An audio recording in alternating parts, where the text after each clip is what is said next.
Boys and girls, I'm super excited about our concept today. Today, our focus is going to be on comparing and ordering numbers up to 1200 using models and a place value chart. So as we get ready to get started today, there are a few things that I need you to pause the video and go get, or ask somebody to go and grab for you. The first thing that I'm going to need you to go get are some pencils. They can be colored pencils or a regular pencil and a marker, so something to write with. And the other thing that you're going to need is you're either going to need like a notebook or a few sheets of loose leaf paper. All right, as we jump into our learning for today, let's review place value to get started with. So one of the questions that we can ask ourselves is, how does place value help us to compare and order numbers? Well, what does it mean to compare and order numbers? Comparing is when I take numbers and I'm trying to figure out which one is bigger or smaller, and we use the terms greater than and less than. To put them in order means that I may order them from the least smallest value to the largest value or the greatest value, or I may order them from the greatest value to the least value. So as we go through our lesson today, I want you to keep this guiding question in mind. So we have two numbers today that we're going to work with. Our first number is going to be 875, and our second number is going to be 972. So we're going to talk about those numbers for just a second. And as we do this, I want you guys to go ahead and create this table on your first piece of paper. So I just need you to draw a box. I need you to put two boxes here with number, and then two long boxes that say like a pictorial representation. If you don't put the labels on there, that's okay. But right now, what I need is this table. So we're going to take these two numbers, 875 and 972, and we're going to place our first value in here, which was 875. And when we think of the number 875, we need to start decomposing this number. So I know that I have an 8 in the hundreds spot. I know I have a 7 in the tens position, and I have a 5 in the ones position. So we can start to represent our number using a picture. And if you think back to what we did yesterday, we used a flat or an image of a square to represent a value of 100. So I know I need how many groups of 100? I need 8 groups of 100. So I know I can represent this by drawing 8 squares. Each of these squares is worth or has a value of 100. That word value sometimes is a hard word to remember. So I have 100, 200, 300, 400, 500, 600. I need to get to 800. I now have 700, 800. So I've represented the 8 groups of 100 that I have in my value. The next thing I need to do is I need to represent the 7 tens. And I can represent those by drawing longs, and they just look like sticks. I have 7 of them. 1, 2, 3, 4, 5, 6, and 7. And then I have 5 groups of 1 that are left. And we're going to represent those with our units, and we're just going to draw little dots. 1, 2, 3, 4, 5. So I can see here that I have 800, I have 7 groups of 10, which is 70, and 5 groups of 1. So this represents 875 in a pictorial form. We can do the same thing now with 972. So we'll go ahead and put 972 here. And how many groups of 100 do you think we need to draw? If you said 9, you're absolutely correct.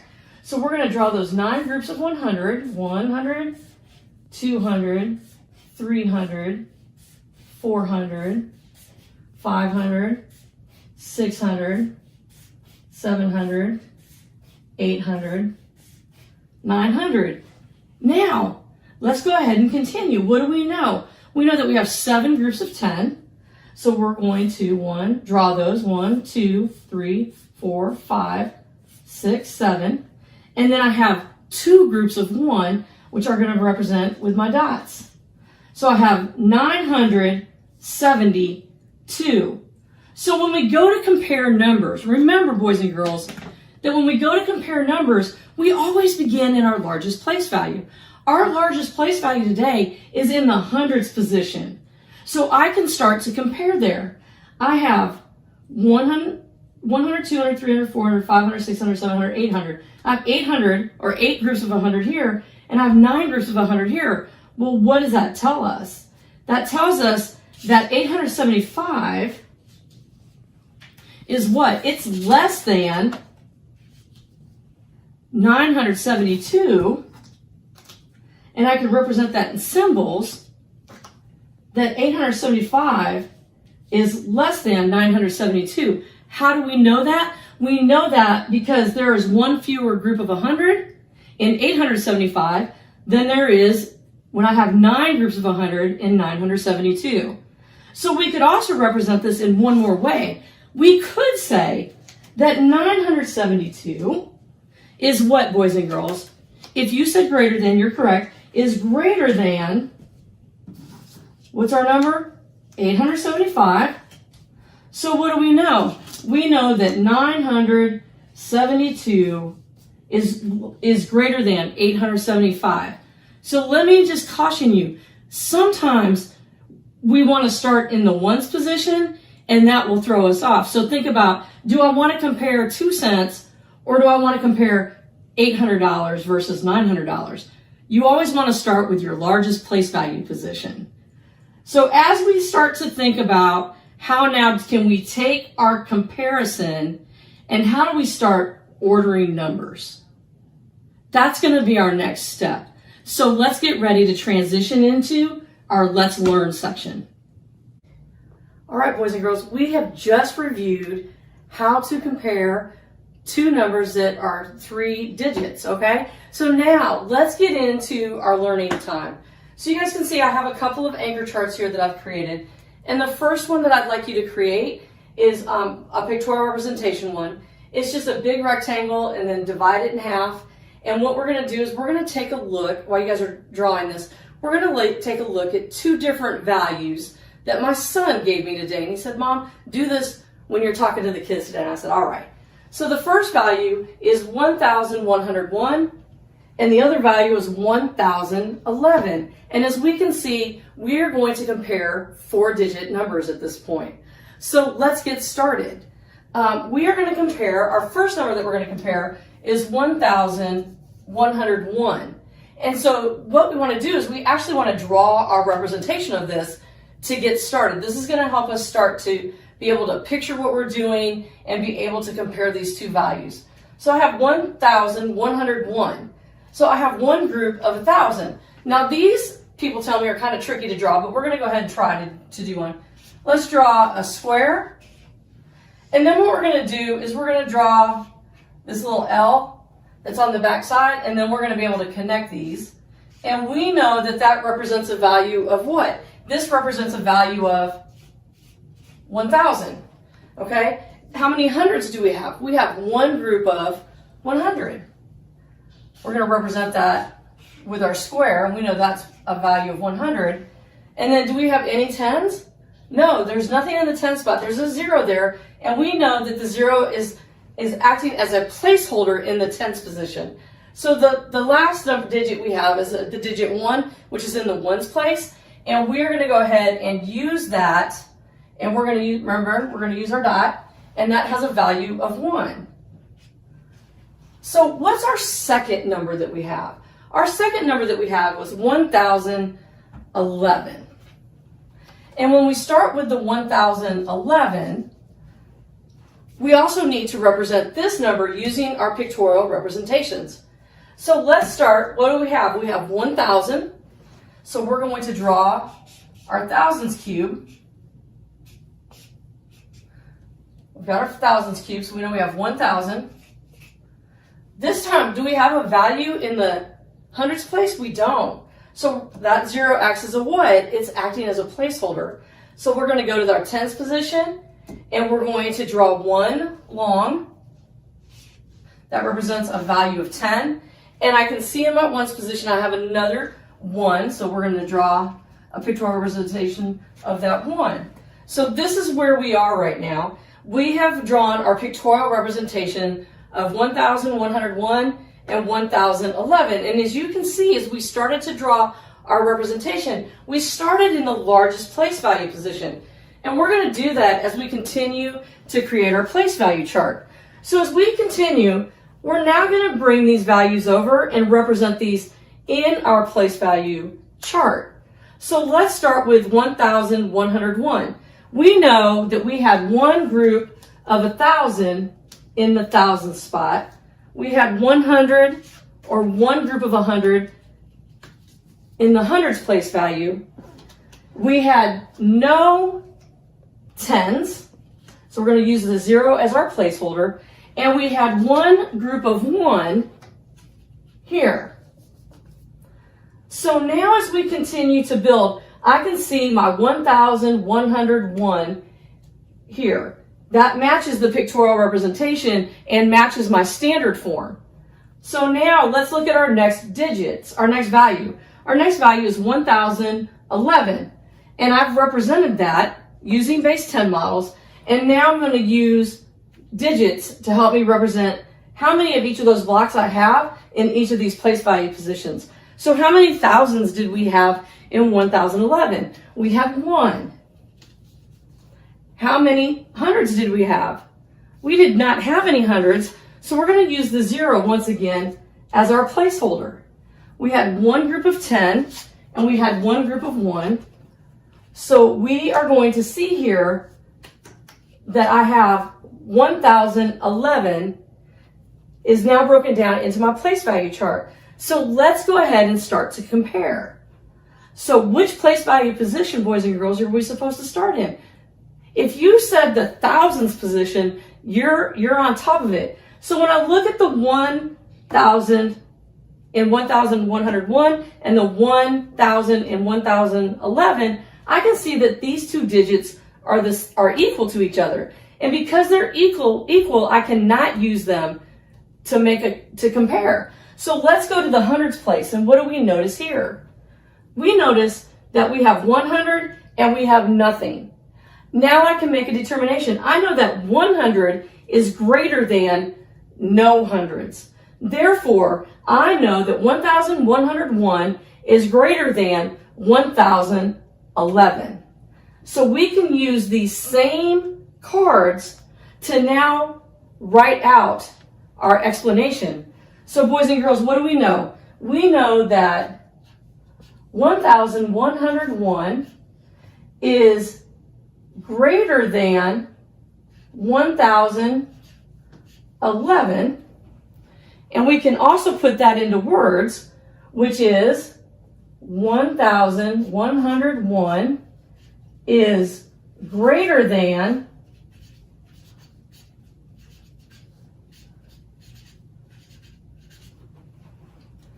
1,011.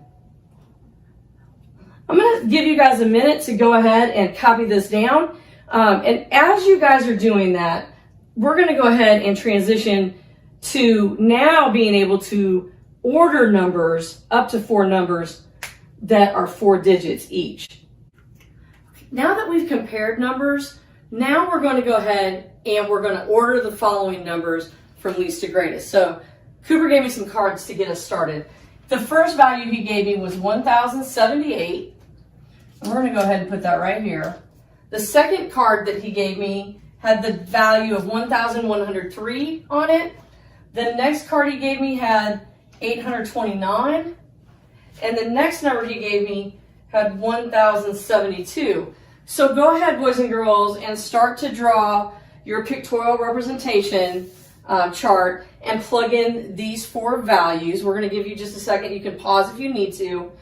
But what we can see when we look at the values that we have is we have 3 values that are 4 digits and we have another value that's 3 digits.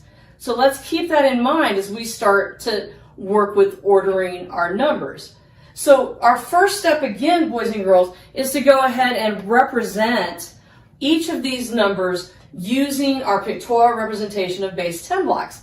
So let's go ahead and get started. Our first value was what? It was 1,078. Say it with me one more time. 1,078. So we need one group of 1,000. We need 7 groups of 10 10, 20, 30, 40, 50, 60, 70. So that 7 groups of 10 has a value of 70. And I need 8 groups of 1, which is the same as 8. There's 5, 6, 7, 8. I like to structure mine. It makes it a little bit easier for me to see them. So now I can see that I have 1,078. And I can even, if I need to, go ahead and put your values down here so that you can see that. The next number that we're going to decompose and represent using our pictorial representation is 1,103. So I see that I have one group of 1,000.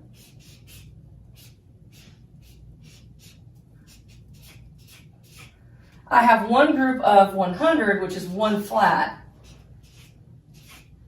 I have no tens, and I have 3 groups of 1, which is the same as 3.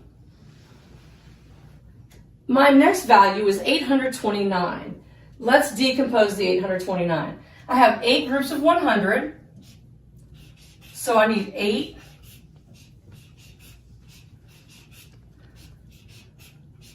of my flats. And remember, we use squares to represent that. So I have 100, 200, 300, 400, 500, 600, 700, 800.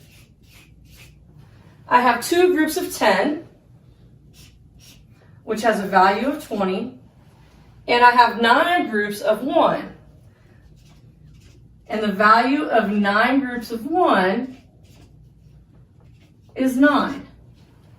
And now we're to our last number. Our last value is 1,072. So I can see that I have one group of 1,000.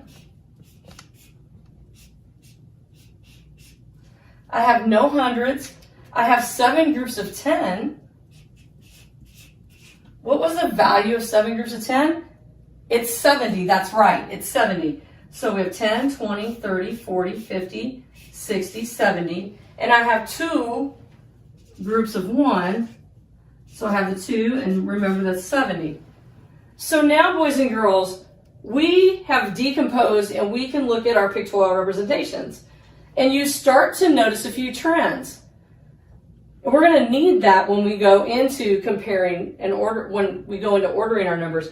But the first thing that I noticed is that one of our groups does not have a group of 1,000 in it. So we're going to go over here, and now that we've broken these apart, we're going to go ahead and transfer our representations into our place value chart. So with 1,078, how many groups of 1,000 did I have? I just had one group of 1,000. Did I have any hundreds? If I look at my representation, I can see that I don't have any hundreds. And when I look at my number, I can see that I have a 0 that's holding the place of the hundreds place. And then I had 7 groups of 10, and I had 8 groups of 1. We're going to do that for our next number, 1,103. How many groups of 1,000 did it have? It just had 1. These pictorial representations really help me to see how many of each type of manipulative I have represented, so that when I go to fill in my place value chart, I'm really accurate. So I had 1. How many hundreds did I have? I had 1. I did not have any 10s, but I had 3 1s.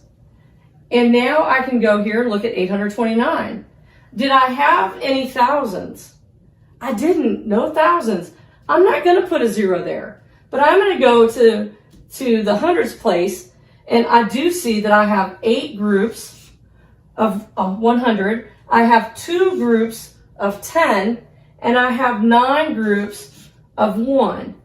And then my last number that we are going to represent in our place value chart is 1,072. So I see one group of 1,000, I see 7 groups of 10, and I see 2 groups of 1. Now this is a common error sometimes that we make, is we just leave this space blank. That's not what we're supposed to do. What we want to do is we want to put a 0 here. Remember, 0 is acting as our placeholder. Otherwise, I might read this number as 172, when in fact it should be read as 1,072. So now that we have put our values into the place value chart, the next thing that we're going to do is we're actually going to order these, and we're going to order them from least to greatest. So when we start this, we need to start in the thousands place. Remember, we always start with our largest value, and that can trip us up. When we add and subtract, we usually start right here in the ones column. But when we're ordering numbers and we're comparing numbers, we always want to start in the largest place value. The largest place value that I have digits is the thousands place value. And I can see that in these three places, I have three of these have a 1 there, which represents 1,000. So my smallest value, or the least amount of value, is going to be this 829. So I know that this here is my least value. And because that's the least value, I can go ahead and put that first as I start to order my values. So I'm done with this number. This was my first one. I'm just going to put a number 1 out here. That's going to help me keep track that we've used this value. So now I'm wondering, if I know what the smallest value is, can I find the greatest value? So I only have 3 more numbers to look at. So I'm going to go back, and each of these ones represents 1,000. We know that these are all equal. If they're all equal in value, I can't determine which one comes next. I need to move to the next place value position. So we're going to go here to the hundreds place. And remember, we're looking for our greatest value. And as we look for our greatest value, we're just going to go ahead and look. I have 0 hundreds, 100, and 0 hundreds. Which one of those is the largest value? Well, it's 1,103 would be my greatest value. And so I can put that right here. That's my greatest value. And I've now used this value. So I've used the 829 as my least value. The 1,103 is my greatest value. And now I'm down to 2. Because I know that when we look at the thousands place, these are both equal. When we looked in the hundreds place, they're both equal. And now I need to look in the tens place. And what do we notice about the tens place?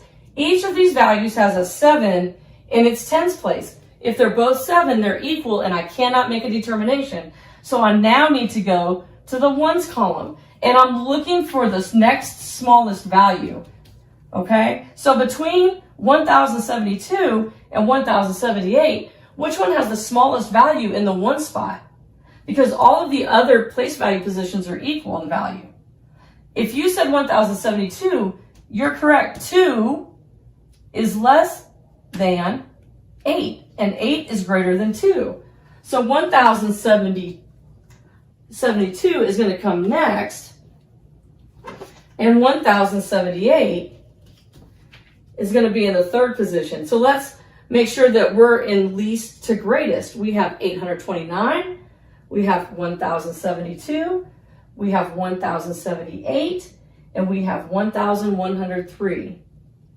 Boys and girls, we've done a lot already today. We reviewed how to compare 3-digit numbers. We then moved into learning about how we can use our pictorial representations and our place value chart to compare and order numbers up to 4 digits, up to 1,200. And now it's time for you to practice. So as we move into this next section, go ahead and grab a parent. It's going to be a great time to pause the TV and take a picture of your practice.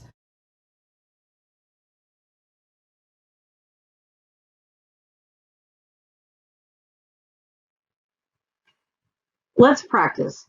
Kyle was researching the average mass of adult mammals. The table below shows the average mass of the mammals Kyle researched. Adult mammal, average mass, kilograms. Rhinoceros, 1,198. Hippopotamus, 1,098. Giraffe, 1,091. Walrus, 1,109. A. Create a place value chart to help you compare the numbers in the table. B. Use the symbols for greater than and less than to compare the number numbers in the table below. Rhinoceros, giraffe, walrus, hippopotamus, giraffe, walrus, hippopotamus, rhinoceros.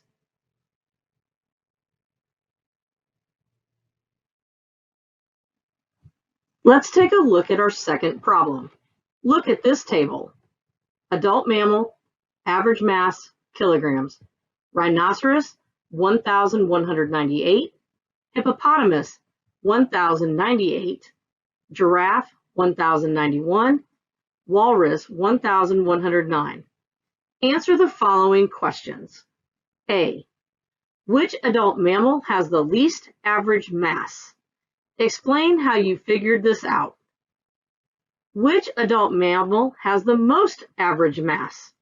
Explain how you figured this out. C. Order the average mass of each adult mammal from least to greatest. D. Order. Thank you again for doing the math at home with me today. If you have any additional questions about today's activity, please feel free to reach out to your classroom teacher. Parents, you can also find additional resources on our Houston ISD at home webpage.